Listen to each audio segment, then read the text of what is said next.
My name is Mark. I am a bookseller here at Powell's Books in Portland, Oregon. Before we begin as well, I want to encourage you to check our lineup of upcoming events. Powells.com, you can visit to see those. You can also follow us on Twitter, Facebook, and Instagram, or sign up for our weekly events email.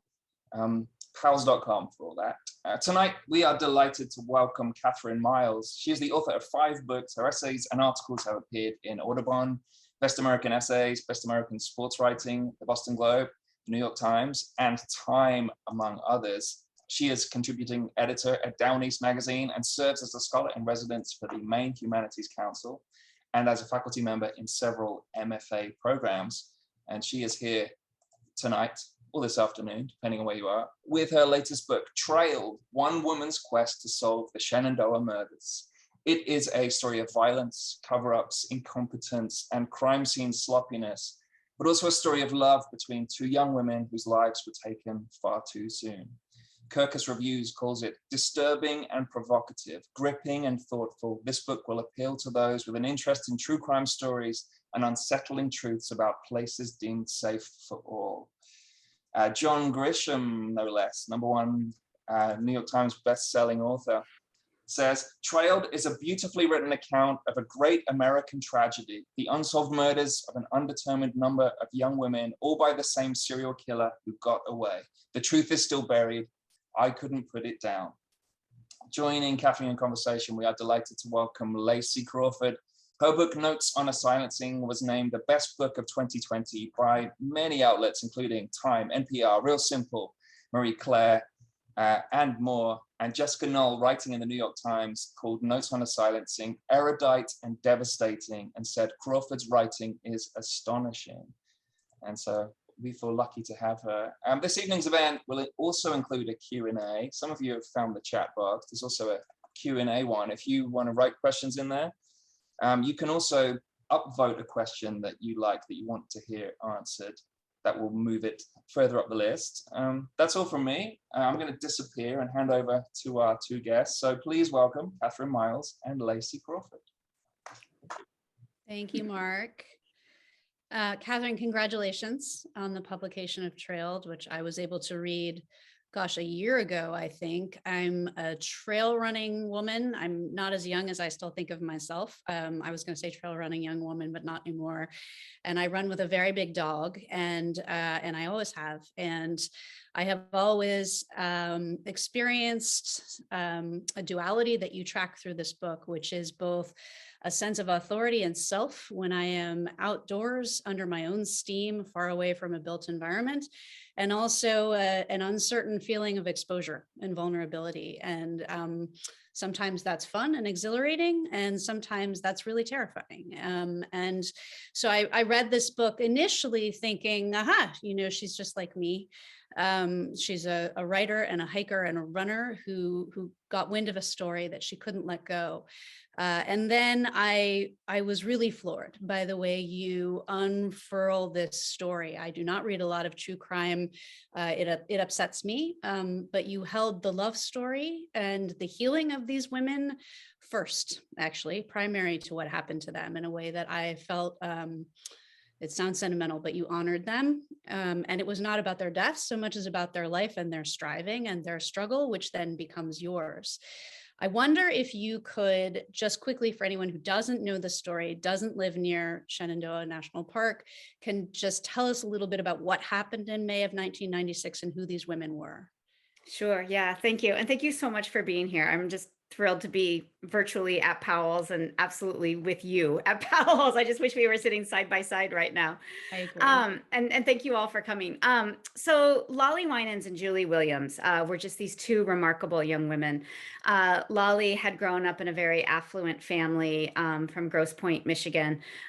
She was an incest survivor. She was this larger than life figure who, followed the Grateful Dead and was always sort of the life of the party, often had a Corona in her hand. And had wandered a little bit trying to kind of find herself, and had eventually arrived at Unity College, this very small environmental studies school in Maine, and had really found her calling in outdoor leadership and adventure therapy. And she had dedicated herself to the idea that she was going to create a wilderness program, a therapeutic wilderness program for sexual assault survivors like herself, where in going out into the wilderness and having this experience, they would come back feeling empowered and sort of newly proud of their bodies and their bodies in sort of an outdoor space. And so she had arrived at this really wonderful outdoor recreation program called Woods Women in May of 1995. Also there in May of 1995 was Julie Williams, who was a young woman who had grown up in a small town in Minnesota.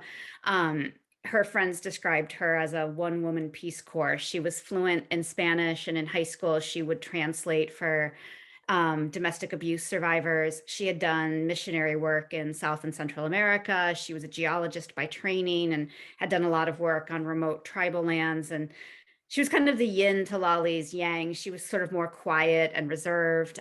She had shown up at Woods Women to take a course and had so fallen in love with the program that she came back to train as a leader. And they met there in May of 95. And by all accounts, it was just love at first sight. And they were just completely infatuated with each other. And over the course of that summer, and remember, this is 1995. So coming out is still a very precarious thing that I think a lot of people just thought was a bridge too far. But in this very safe environment, they had a place to really fall in love and build a deep connection that had persisted through the next year. There were definitely some bumps in the road. They were sort of living in a long distance relationship, but had really sort of recommitted to their relationship in the spring of 96 and had embarked upon what was to be just a sort of low-key backpacking trip in Shenandoah National Park prior to a really busy summer that they'd be spending living together and both working in their fields. And it was, we think, about 6 days into their trip when they had decided to descend down this very little known, little used trail called the Bridle Trail. And, as outdoor experts, they sort of knew the rules of backcountry camping, and that includes camping far away from any kind of busy area. And so they had gone down this trail, and then they had bushwhacked to find what was ultimately sort of a secret little spot where they could set up their tent and not be seen or noticed. Somehow, a killer had tracked them there. This was a very, to use the parlance of forensic anthropology and psychology, this was a very organized and deliberate crime. This was someone who definitely knew what they were doing. This was not a crime of passion. This was not a disorganized crime. He managed to subdue them. We believe sexually assaulted at least one of them, if not both of them, and then really brutally murdered them and seemingly vanished without a trace, which then, sparked a real kind of fog of war and very sort of convoluted and ultimately contentious investigation that I think led to a lot of complications down the road that I unpack in the book. Right. So Lollie and Julie were murdered, you think, May 28th of 1996. And one of the things I was struck by reading this when we begin, really purely at the level of evidence and almost logistics, before going into all of the narratives that sort of overwhelmed the evidence, how challenging it is to investigate a crime scene if you're away from the built environment. And I wonder if you could just talk a little bit about the practicalities of what went wrong to set the stage for what happened next. Sure. So national parks are the joint purview in terms of law enforcement. They're the joint purview of the FBI and then the National Park Service. And the National Park Service has two types of rangers. They have interpretive rangers who do the nature walks and, that kind of stuff. And then they have the law enforcement rangers who basically, they're gun carrying law enforcement officers who have all of the sort of rights and responsibilities of state police officers, for instance. These are two radically different cultures. And the few times that they've been called to investigate a major violent case, there's been a real culture clash. The FBI has superiority over the National Park Service, so they ultimately decide how these investigations are going to go. But what I really didn't understand until I began researching this book is just how ill-equipped the FBI is to investigate these backcountry crimes. When you look at the training that these law enforcement officers receive, everything that they learn about how to investigate a homicide and a crime scene just doesn't apply in the backcountry. So the first rule is secure the door, note the cars that are around, take measurements of the room where the crime occurred. And, in the backcountry, you don't know where a crime scene begins and ends. And, weather, animals, all sorts of things can really kind of complicate that. And so the FBI shows up, and is really just sort of left kind of floundering. You've got some law enforcement rangers suggesting what they think are some best practices. Those are ultimately disregarded by the FBI. And so, in a series of missteps that kind of began with the first securing of the crime scene, we see what is evidence lost and ultimately evidence mishandled, which I think has made this such a difficult crime today. And one of the things that I noticed first is that the park officials, so I think it was the deputy superintendent, is that the term, or supervisor of the park, what they failed to do is alert any of the other hikers that there was a dangerous person, that there even had been murders, right? So it was several days after the missing person's report was filed, I think by Julie's father, right? It was several days before they were found. It was several days before the alarm was even sounded. And there is this devastating figure of their dog, Lollie's dog, whose collar was cut, really, right? The dog was let go, which is baffling, I think. And the dog then appeared over and over like some sort of angel on the trail, including, I don't remember if the dog appeared to the Anns, but I wondered if you could, this was chilling to me, a group of hikers who encountered the man who is probably the murderer. Is that, that was what I inferred. Yeah, and so just a little backstory on my process. So I had petitioned and received some court documents, about 200 pages of court documents that were originally the basis of my research. I eventually partnered with the Innocence Project to investigate this. And because this case began as a trial, it didn't conclude in a trial, but it began as one, there were thousands of pages of evidence that, first of all, were originally hidden from the defense, but then the defense had managed to sort of figure out existed. They were sort of hidden in a storage locker. And the lead on this defense, who went on to found the Virginia Innocence Project, a woman named Deirdre Enright, had the foresight to basically buy a photocopier, and photocopied thousands of pages of documents that gave me really sort of unparalleled and I think unprecedented access to this. So some of what you're saying with, for instance, the superintendent's decision, I learned only because I had access to these documents that otherwise would have been hidden. And so back to that issue, this was one of the most chilling moments for me in my research, was seeing these rangers discovering this incredibly grisly crime scene where women are naked, bound, and gagged. Their throats are cut and they're stuffed into their sleeping bags and about 30 yards apart. This gets reported to the senior administration at the park, and the park initially tries to pass this off as a bear attack, and they make the decision not to tell the millions of people that are streaming into this park on the most kind of populated weekend for the park. And they decide, in this confidential memo that I had access to through the Innocence Project, they decide they're going to wait until the media figures this out on their own. So for 3 days, we have people, including these women, the Anns, who I talk about, who were backpacking along the Appalachian Trail, who had no idea that what could quite possibly be a serial killer could in fact be in the park. And as they start to get news of this and they start approaching rangers, they don't get answers at any turn.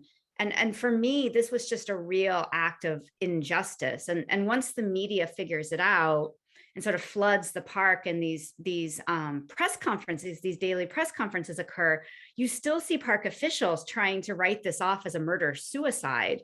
And it was really only because of the dogged reporting of some journalists that they kept pushing this issue and saying, how could this possibly be anything other than a very calculated murder? And how is it possible that these millions of people are not potentially at risk?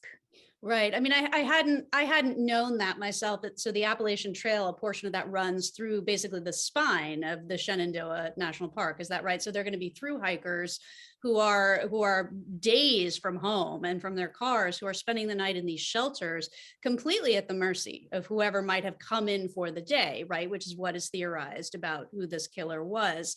And I do want to ask and have you talk about your interaction with the story, how you came into this and what happened. But I was really struck by the fact that the park officials did not experience this assault, this murder, as an assault on their park, right? And say something has come to our park, something bad, and we must, all of us, address this.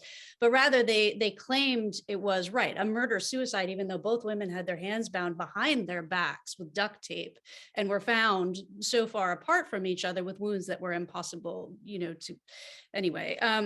So the experience of it was to reject outright any vulnerability for the park, any vulnerability for the officials at the park. And that defensiveness, I recognize from my own experience with assault in institutions, though thank God not of this degree. What happened, we find out, is that there are charges brought against someone who you make a very convincing case is the wrong person. And those charges are not only brought, but they are highlighted. They sort of intersect with this bizarre moment in American history. And I wonder if you can talk a little bit about what happened.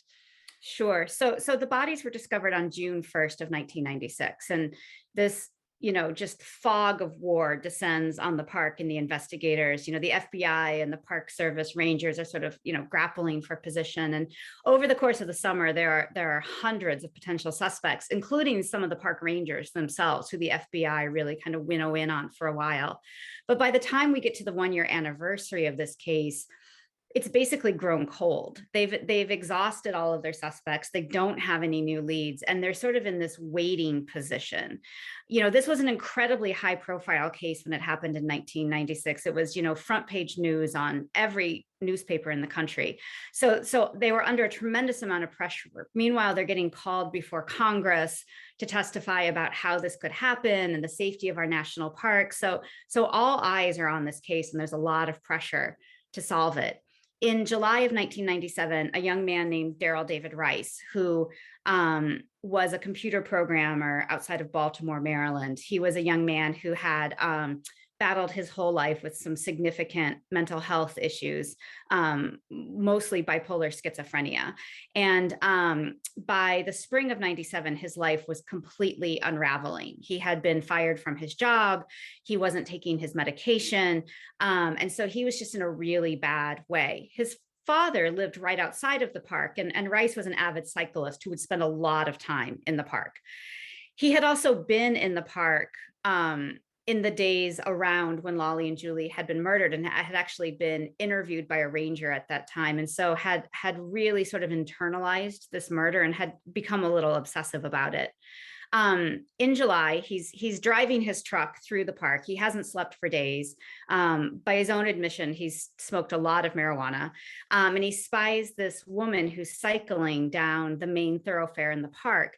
And for whatever reason, he gets her in his sights, and he drives back and forth a few times. He yells some expletives and some obscenities. He throws a soda bottle at her. He runs her off the road.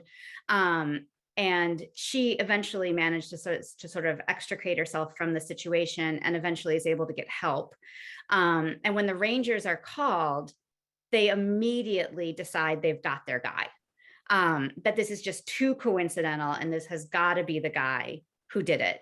And so using the arrest from this harassment and assault that he perpetrated against the cyclist, they immediately glom onto him as the primary suspect. And he is eventually indicted in 2002. So we have September 11th, obviously happening in September 2001. And then flash forward about 5 months later, it's April 2002. The Bush administration is under tremendous pressure to show that it's willing to take a stand on hate crimes. You know, we see this huge influx of crimes against Muslim Americans, Middle Eastern Americans, people who just look Muslim or Middle Eastern. Meanwhile, we have this brand new hate crime legislation that's just been passed in the country. And so Attorney General at the time, John Ashcroft, in April of 2002, makes this very public, nationally televised press conference where he announces that he has indicted Darrell Rice in the murder of Lollie and Julie, that Darrell Rice was known to have said that he hate gays. And I would love to unpack that with you in a second. And so he's going to be indicted using these brand new hate crime enhanced sentencing legislation. And so and then makes this very strange pronouncement about how the country as a whole has been suffering since September 11th. And that by putting Darrell Rice to death, the country will somehow begin to heal from the terrorist attacks of September 11th. And so once again, this case becomes front page news. By that point, I was teaching at Unity College, Lollie's alma mater, and we were just descended upon by the national media. And then very quietly, 2 years later, without anyone, including myself, noticing, the case against Rice is sort of half dismissed. And then the case grows silent once again. So Ashcroft, how I didn't miss him. But thinking of deploying a brand new federal hate crime piece of litigation against someone who is inaccurately indicted for the deaths of two young white women. Okay, I mean, it feels like that was possibly the only palatable, choice for someone with Ashcroft's politics. That's me being a bit cynical there, but I detected through the book the fact that Lollie and Julie were a couple, and they were not always openly a couple, but they were very clearly at the scene of their deaths a couple. There's a kind of surfeit of energy that animates a lot of the reaction to this crime scene, particularly among many of the officials. And I think Ashcroft, took advantage of that as well, and got the shadow of Alice Sebold and the false conviction and imprisonment of the man who served how many years, 20, 30 years, the eagerness of law enforcement to come to the end of the story when they don't really know the answers. You have written so persuasively and really heartbreakingly. There's a quotation here from Woods Women. So the woman who founded Woods Women, which is in Minnesota, is that right? In the Boundary Waters up there? Is it up there? They spent a lot of time in the Boundary Waters. Yeah. So they're up there. Woods Women wanted to change the whole idea that we're out there in the wilderness to conquer and prove something. So this is how American wilderness is kind of coded white and male, which is ridiculous if you imagine the fantasy of manifest destiny. But anyway, instead, we just wanted clients to be in nature in the most positive sense. So many women are taught that if you could just change this or clean that up, you'll fit in. We wanted them to believe they were fine the way they were. But this moves me almost to tears reading now at this point in my life. And that this was a healing space for these young women, but that they were also in a couple and therefore represented not only women, but gay women who are in a space that is even more hostile than built society is. What was your experience of that? Yeah, when I first came to this case, it was actually through learning about a very similar case involving another lesbian couple, Claudia Brenner and Rebecca Wright, who had been backpacking also just off the Appalachian Trail. This was in Pennsylvania, and were also a couple. And a young man had come upon them while they were sort of having an intimate moment, again, way off trail, right? Like, this is not flaunting sexuality, and we can certainly unpack whether it's even problematic to flaunt sexuality, but they weren't.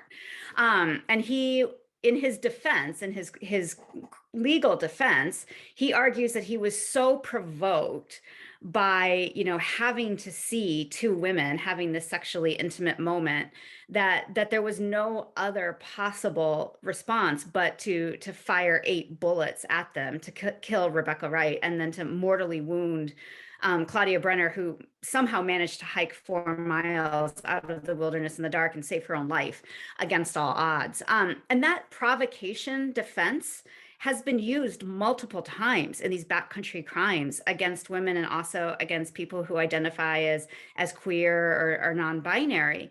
And to me, it raises some really crucial questions about this notion of who gets to be in the wilderness, and who believes it's their exclusive domain.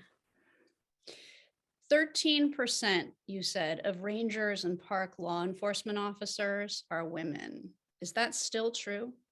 It's a little higher, but not much. And for folks who have followed this in publications like Outside Magazine, just in the past 5 years, there's been incredible reckoning with the level of sexual harassment and sexual assault that is happening amongst park employees, right? So these aren't even visitors who are being harassed by other visitors. These are park employees being sexually harassed and sexually assaulted by other park employees. There's a really sort of underbelly of a really toxic culture in the wilderness in America that we just have not really talked about yet as a country. When you hike, are you armed? So I have a very wonderful and smart editor who, after I had done a great job of delivering a very distanced account of this story in which I did not appear at all, and I tried to hide behind every journalistic trick I knew, she had been hearing all of the stories that I'd been encountering along the way. And she was the one who really pushed me to go back and include that in the book. So I do. And I do talk just about the sort of emotional depths that this kind of work caused in me. I had already been wary after learning about these cases. I had really kind of stopped camping alone on the Appalachian Trail once I learned about these murders of women on the trail. But I still, went out, and I still camped with friends or partners or whatever. Once I started doing this work for this project, I had guessed that it was going to be really hard, but I didn't really realize how hard this work was going to be. And I go to some pretty low places, and at one point start taking handgun classes, and had a handgun that I had borrowed from a friend. I ended up giving it back because it didn't quite feel right to me.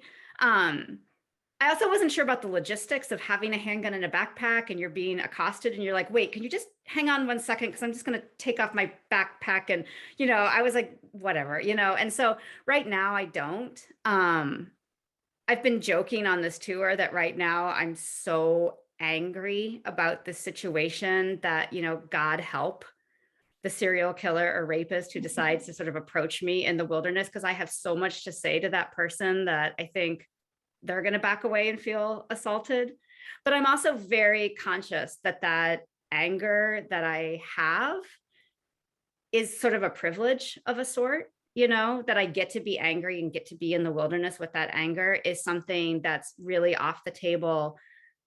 I know for a whole generation of women and queer people who experienced this crime and remember it, and also for a whole set of people who subscribe to all sorts of different subordinate social groups and who just really don't feel safe in the wilderness. And that idea of getting to be angry enough to be in the wilderness is a luxury that they don't have. I'm wondering, it seems such a deeply American story that in the wilderness where one should be free, where one should really be judged on the merits of one's own physicality, frankly, if it comes right down to it, can you weather the storm or not? Can you hike the trail or not, right? That those power structures that obtain in society, in built environments, are magnified to some extent, and at great, great expense to those people who are marginalized. And at one point, you talk to someone, I forget who it is, who tells you that there are men who go into the wilderness specifically to hunt women. They're not hunting bears or deer, they're hunting women. Did you find that to be a commonly held fear or belief among rangers or hikers? I do think it's a little generational. I do think I'm 47. I think there's a fair number of women my age who do feel that. I think it's less so for younger hikers, maybe because they didn't sort of witness through the media this sort of spate of murders that I've witnessed. But yeah, I do think it's certainly true, that there are certain people for whom the wilderness has become this sort of bizarre sort of playground, right? There's been murders like the murder of Meredith Emerson, who was murdered on the just off the Appalachian Trail down in Georgia. And the person who committed that crime had hunted other women. And he did sort of see it as a strange sort of sport. I think they're obviously the minority, the gross minority, but yes, for a certain number of people, I think the wilderness are a place where rules don't apply, where you can get away with things, whether it's poaching, whether it's digging up endangered plants, or whether it's again just attacking people because you believe you won't be caught. You wrote a little bit about your own experience coming into this. So when you track through the book, both what happens with Lollie and Julie leading up to their murders, and then the investigation just going off the rails immediately thereafter, and intercut that with your own arrival at the story. So obviously you were aware of it because you were at Unity, and Lollie was loved and missed, and you were a hiker and a backpacker yourself. But it was in 2016 or 17 that the FBI issued this quiet little request for other information or something. What was that? Which signaled to you as a journalist, as an investigative journalist, that something had gone seriously awry. What was it that brought you back in, and what hooked you? You spent 4 years pursuing truth for these young women. What was it that drew you in? Yeah, and the case has always just been one that's always kind of been on my mind since it happened. As I write in the book, I really identified with Lollie and Julie in some very powerful ways. My experiences were very similar to theirs, including using backpacking as a way to really kind of recover and process a sexual assault. And for me, learning to backpack as a college student was the first time I found a way to get back into my body again, and to have my body. I think after I had been sexually assaulted, I was almost subconsciously doing everything I could to avoid my body. I was majoring in medieval philosophy, and I weighed 100 pounds, and anything I could to be here and sort of not here, and it was when I started backpacking that all of a sudden being strong seemed like a really great idea. Having a strong physical body and owning that body felt like very empowering. And so I had just begun that journey when Lollie and Julie were murdered. And so what had very quickly over the course of about 9 months or a year become sort of what I was kind of seeing as my salvation, right? I was safe, I was strong when I had a backpack on and I was on the trail. All of a sudden that got called into question. So that had always been in my mind, and I had always been kind of thinking about that. But, in 2002, when this announcement was made and this indictment was made public, I made the conclusion that I think a lot of people made, which was like, great, justice has been done, right? The judicial system has worked. They found the guy. We'll never be able to bring Lollie and Julie back, but at least there's some kind of closure.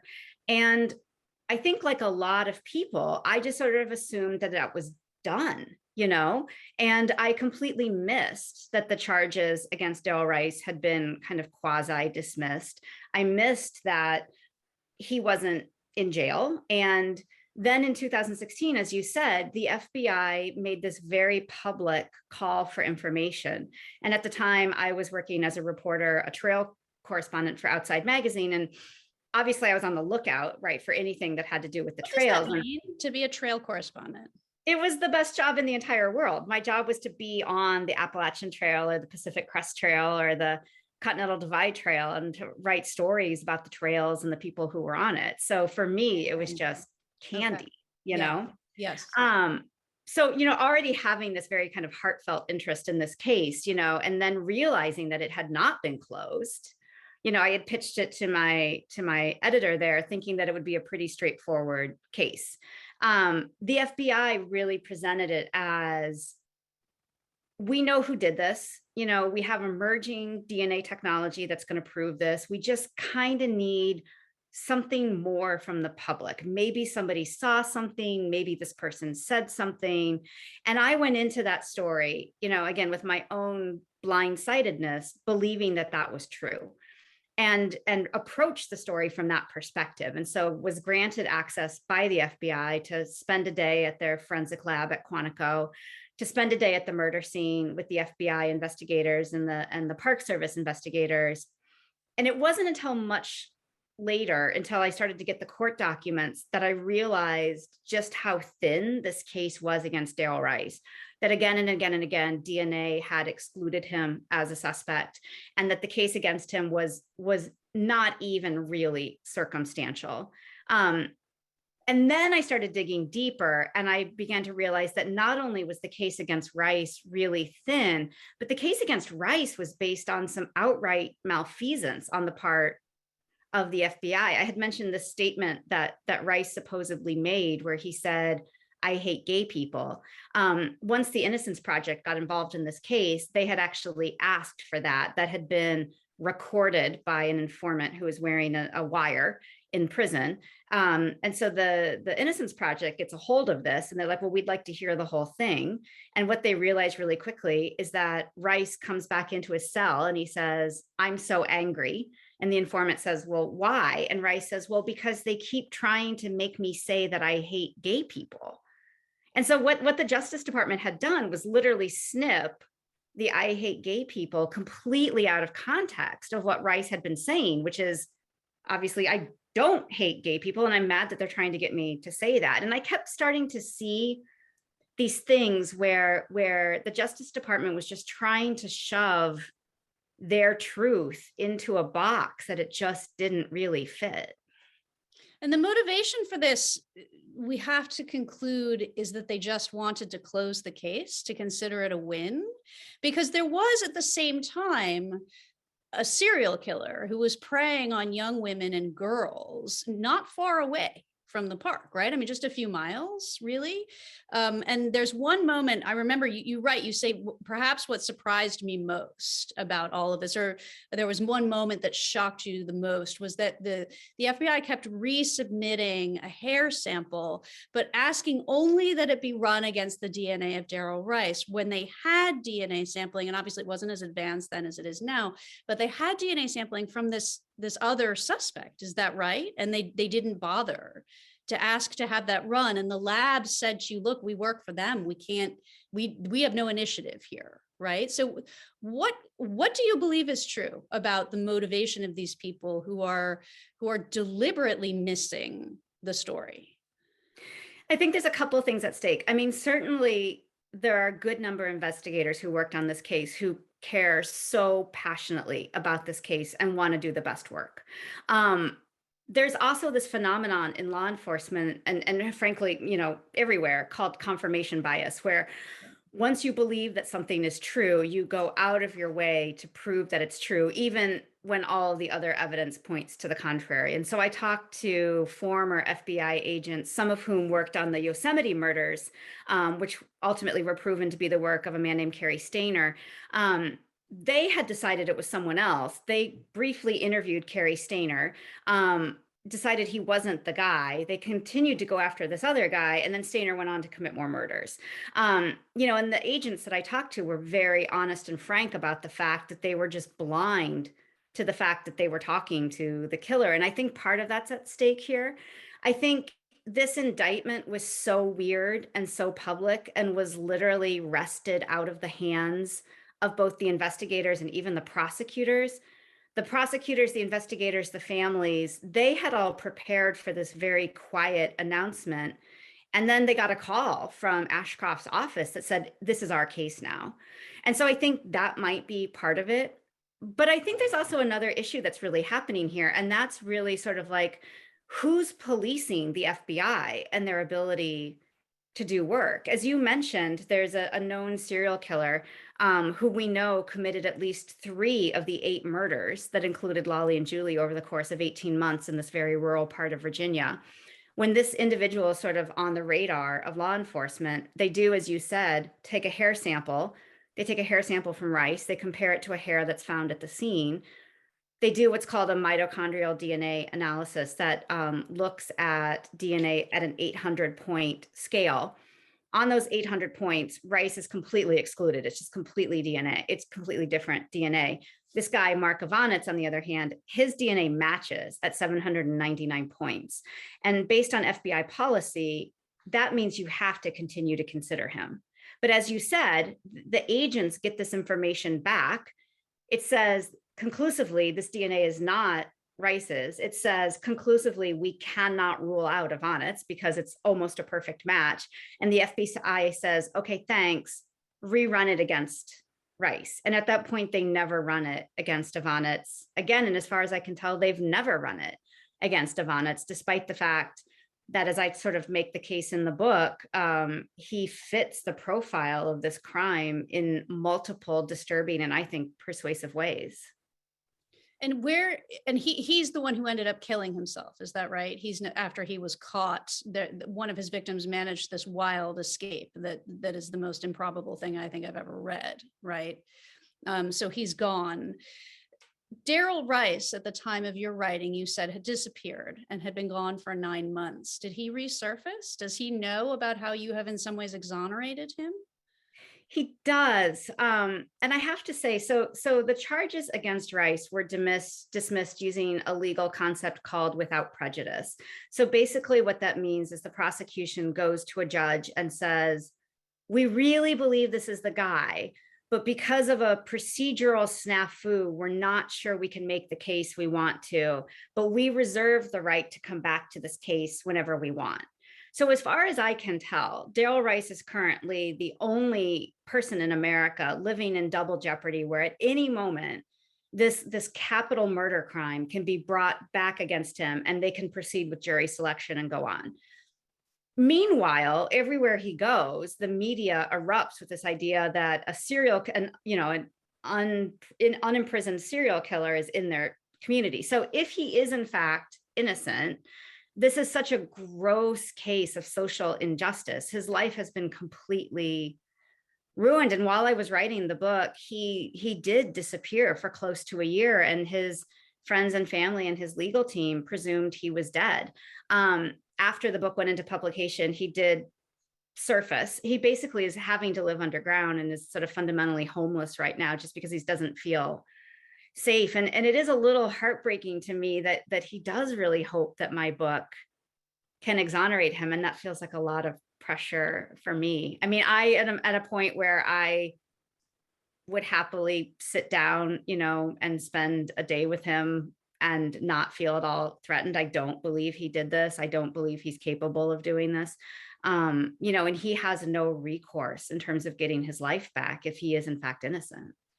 Have you heard from any of the investigators or officials? I know many of them shared with you a lot of time and care and concern.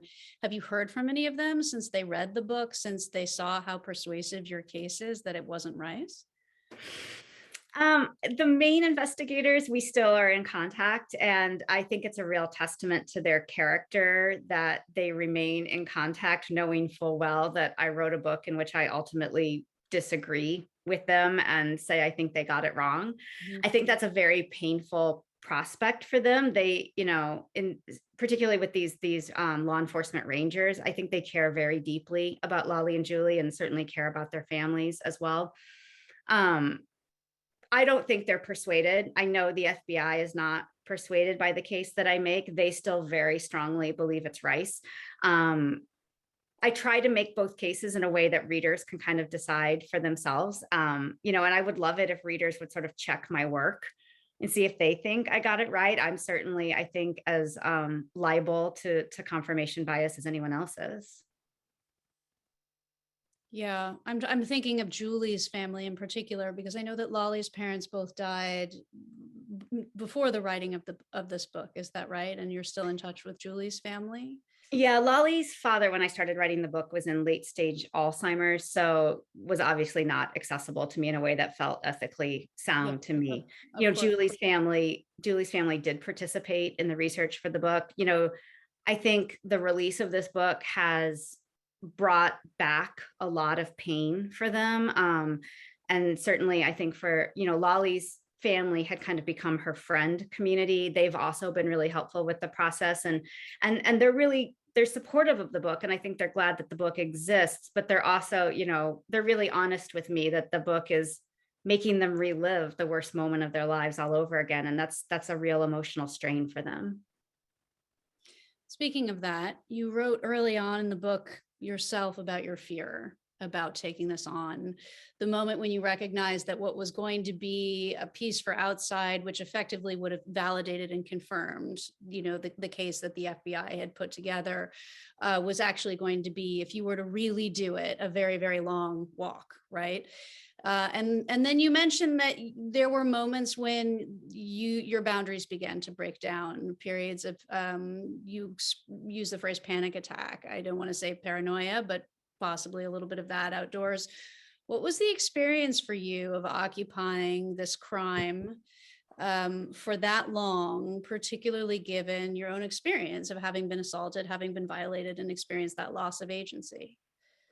Yeah, I am the world's biggest scaredy cat, truth be told. I really resisted this book for a while. I had been writing a series of articles about a woman who had gone missing on the Appalachian Trail, a really wonderful 64-year-old woman. And I had written those stories, and that had been really taxing. And I had worked with her family, and that had been really taxing. And so, when my agent was kind of suggesting to me that she really did think this would be a book, I really fought it for a while, because I was well aware of what it's been for other writers, Michelle McNamara, David Carr, Annette McGivney writes really frankly in her book about, the emotional exhaustion, that all of this. So I knew there was a precedent of writers who had been literally exhausted and consumed by this to the point of paralysis, really. And I knew that I was such an emotional sponge that there was a really good chance that was going to happen to me.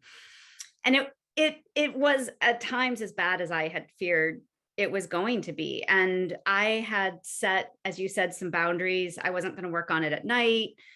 Originally, I had really sort of battled with the idea of, would I look at the crime scene photos? Would I look at the autopsy photos? But as I say in the book, at one point I was sitting on the porch of one of Rice's attorneys, Deirdre Enright, who founded the Innocence Project in Virginia. And I had asked her, I was like, day after day after day, you wake up and you try to save innocent people who are on death row, knowing perfectly well that you may actually go watch their executions. This whole landscape to you is a landscape of murder scenes. Like, don't you ever just want to get away? And she just looked at me so thoughtfully, and she said, I do. But she said, but what right do I have to look away? And that sentence has been so impactful to me. And so at times when I was like, I can't do this anymore, this isn't worth it for me emotionally, I kept thinking, what right do I have to look away? I have the bandwidth to do this work. I don't have a family. I have the space and the emotional time. I'm not taking care of other humans, and so, do I have the right to close this and not open it again? Isn't that ultimately selfish on my part? And so that did kind of see me through. And as I was joking with you before we got on, I'm so just mad about how many people can't be in the wilderness. And I'm just so mad at people who think they get to exploit the wilderness that I think that's replaced a lot of that fear and that apprehension right now. What are some solutions? I hate it when people ask me this question, so I'm doing it to you, but let us assume that those things which are worst and therefore in the ascendant right now in American society, particularly violence towards certain subsets of society, that those are on the rise in the wilderness, in the wild, in our national parks, which is all that remains of the wilderness anyway. What is to be done about this? How do we keep ourselves safe and each other safe? And I'm so sorry because my alarm, which is one of my two dogs, is barking in the background. So I apologize for that. Very big dogs. No, this is such an important question. And I think, I think there's multiple things that need to happen. I think, first of all, our national park system is only beginning to confront the incredible racism and exploitation that led to its development. The number of Native people and even, poor white Appalachian people who were forcefully evicted in order to create these parks. The segregation, and the way in which the parks were really built as a place for white middle-class people to recreate.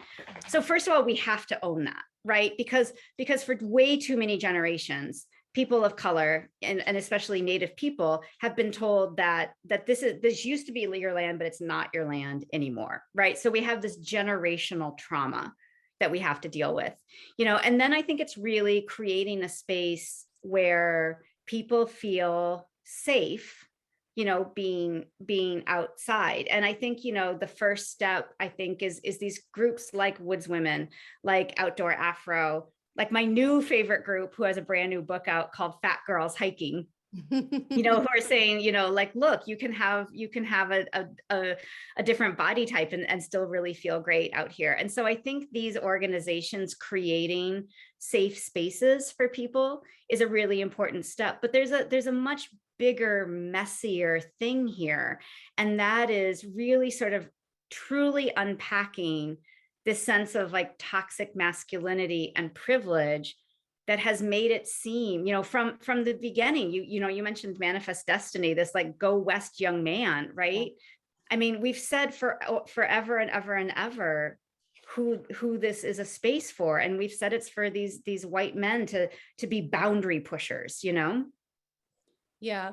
I mean, there's so much more to say about how the wilderness was reconceived as that white male space, when in fact it is by definition indigenous in the purest sense of the word, and therefore does not belong and will never belong to the people who lay claim to it. But we have a question, which is, and this may be in part to speak to that, what are some nonfiction and fiction books that you might have been reading or would recommend that are sort of part of the constellation of these themes?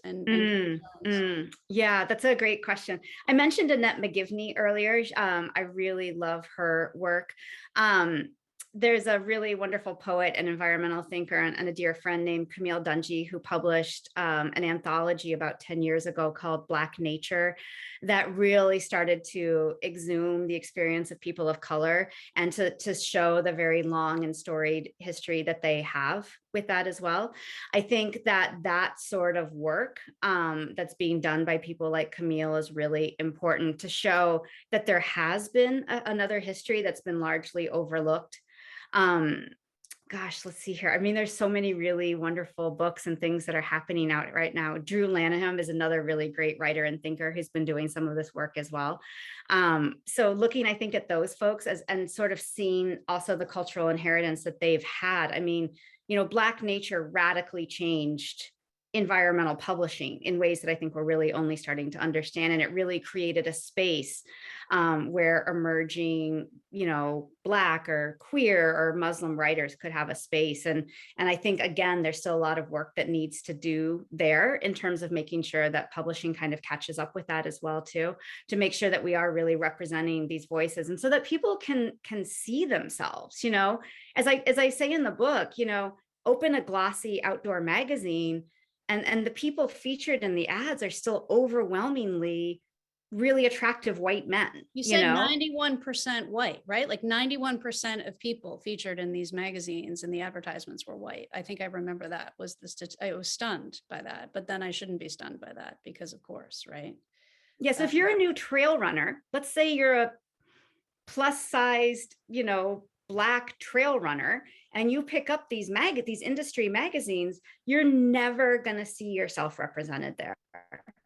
And I think the message is, then maybe you don't belong here and maybe this isn't your space. And so I think that the industry also has a huge responsibility to start actually reflecting, this movement and this experience of these people, who aren't, the white attractive guy in the Subaru ad, or whatever else it is, to show that there really is a place. And there are different ways to be in nature too.